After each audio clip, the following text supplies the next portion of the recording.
You won't believe what's happening inside one of America's most influential churches. The Potter's House, once a beacon of hope and million-strong worship, is quietly collapsing. Thousands are leaving, rumors are spreading, and the truth is far darker than anyone imagined. Tonight, we're pulling back the curtain on a story no one is talking about, until now. For decades, the Potter's House has stood as a symbol of faith, inspiration, and unstoppable growth under its charismatic leadership. Millions tuned in, lives were changed, and its influence stretched far beyond the walls of the church. But behind the pulpit and the sermons that inspired so many, something quietly shifted. Insiders whisper about mass departures, unexplained resignations, and an atmosphere of fear and disillusionment that few dare to speak about publicly. You won't believe what happened next. Families who once called this church home are walking away, leaving questions that no one seems willing to answer. Tonight, we'll reveal the hidden story behind the headlines, the cracks in the foundation, the controversies that shocked congregants, and why the Potter's House isn't the church it once appeared to be. By the end of this video, you'll understand why thousands are quietly disappearing from one of the largest churches in America, and why the world is just starting to notice. To understand the collapse, we first need to go back to where it all began. The Potter's House wasn't always the mega-church we see today. Founded decades ago, it started as a small congregation with a vision to transform lives through faith, music, and community outreach. Under its charismatic leadership, the Potter's House became a symbol of hope for thousands. People traveled from across the country, drawn not just by the sermons, but by the promise of belonging, of being part of something bigger than themselves. The church didn't just preach. It built schools, launched ministries, and became a media powerhouse, broadcasting hope into millions of homes. But as the church grew, so did the pressure. Behind the scenes, whispers of discontent began to surface. Staff members reported an increasingly rigid hierarchy, and longtime congregants noticed subtle changes. Sermons focusing less on community and more on obedience, rules tightening, and a culture where questions were quietly discouraged. Yet for most, the Potter's House remained untouchable, a place of miracles and inspiration. Even as cracks formed, the public image stayed flawless. And that's what makes what happens next so shocking. Because the very foundation that made this church iconic, the trust, the community, the promise of spiritual guidance, was starting to crumble, and those closest to the leadership began noticing first. As the years went by, cracks that had once been invisible began to widen, and the stories behind them were shocking. For many insiders, the church that had promised freedom and spiritual growth started feeling more like a gilded cage. Former staff members and longtime congregants describe an environment where loyalty was demanded above all else. Questioning leadership or raising concerns about church operations wasn't just discouraged, it was subtly punished. Some leaders reportedly faced transfers or were sidelined quietly, their careers effectively stalled. Families who tried to speak out found themselves ostracized, cut off from the very community that had once celebrated them. But the controversies didn't stop at internal politics. Rumors began circulating about financial mismanagement, extravagant spending, and a disconnect between what was preached from the pulpit and the reality behind the scenes.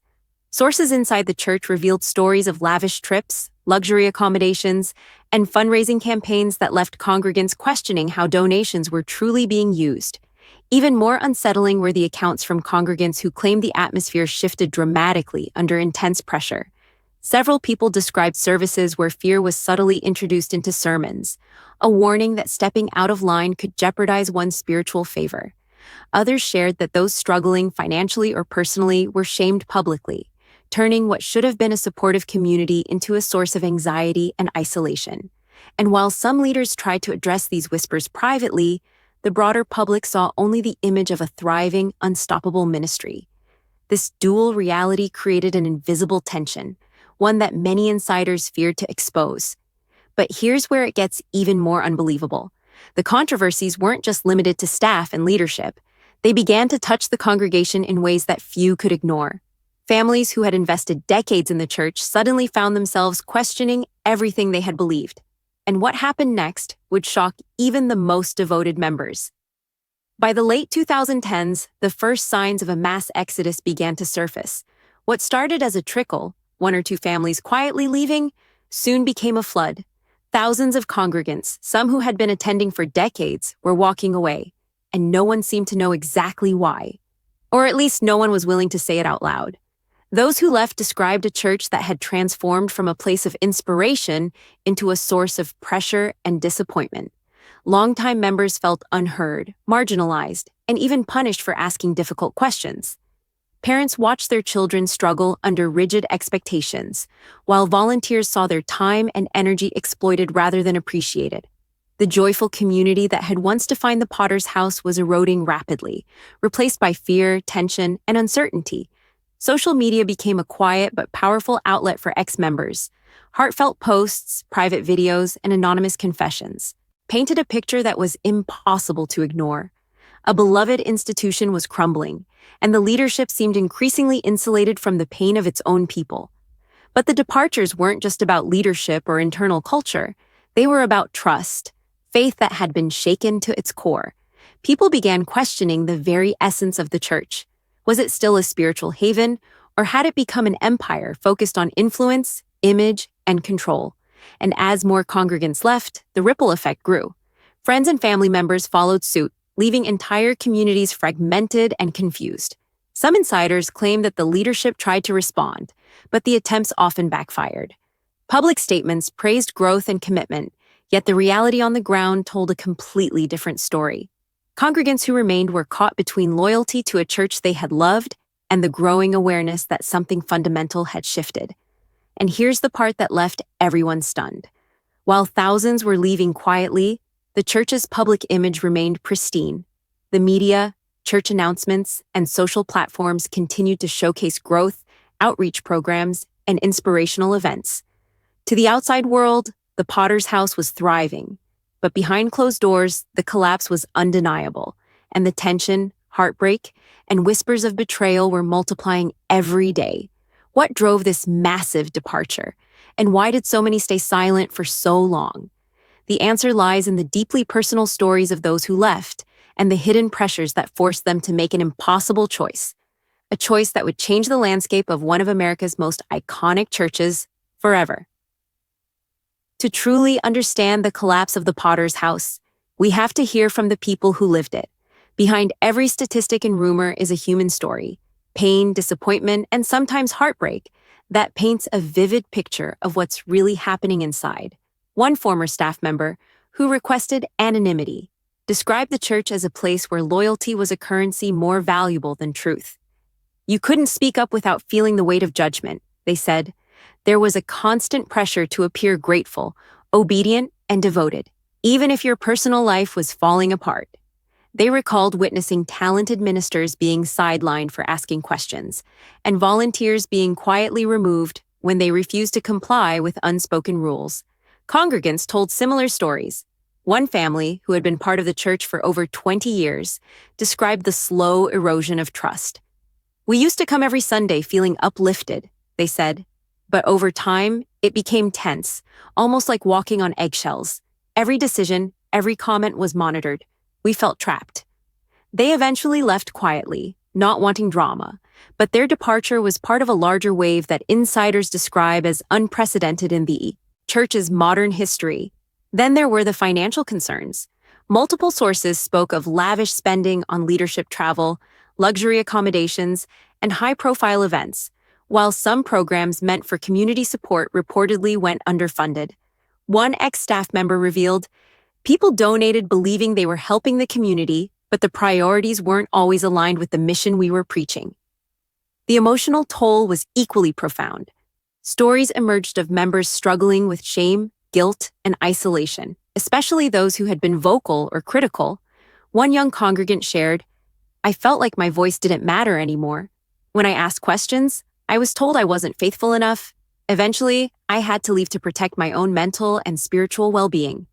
And yet, despite the turmoil, many insiders admit the church still does incredible work. Outreach programs, community events, and charitable initiatives continue to touch thousands.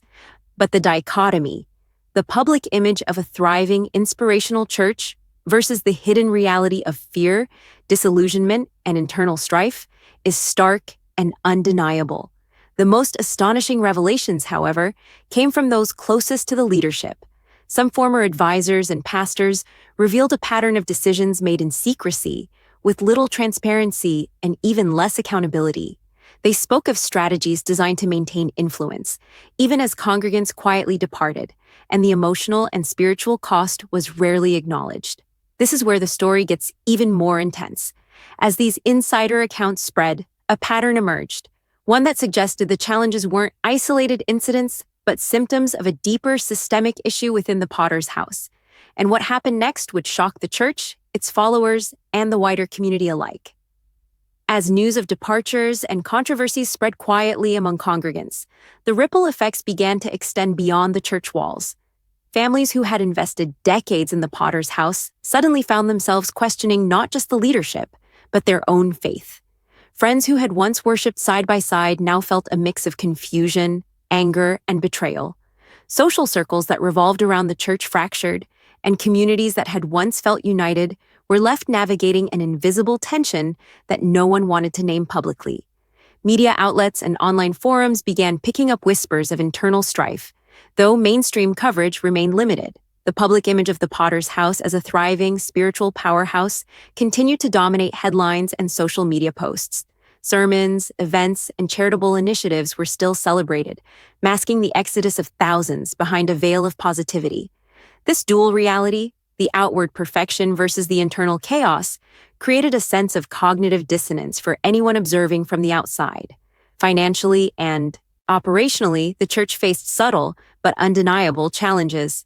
Donations from some long-term congregants dwindled as trust eroded.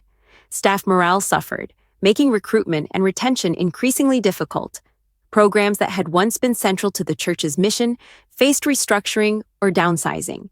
And yet the leadership maintained a carefully curated image of stability and growth. Perhaps most striking is the human impact. Stories from ex-members reveal the emotional toll of leaving what had once been their spiritual home. Many speak of grief, identity crises, and the struggle to rebuild a sense of community elsewhere.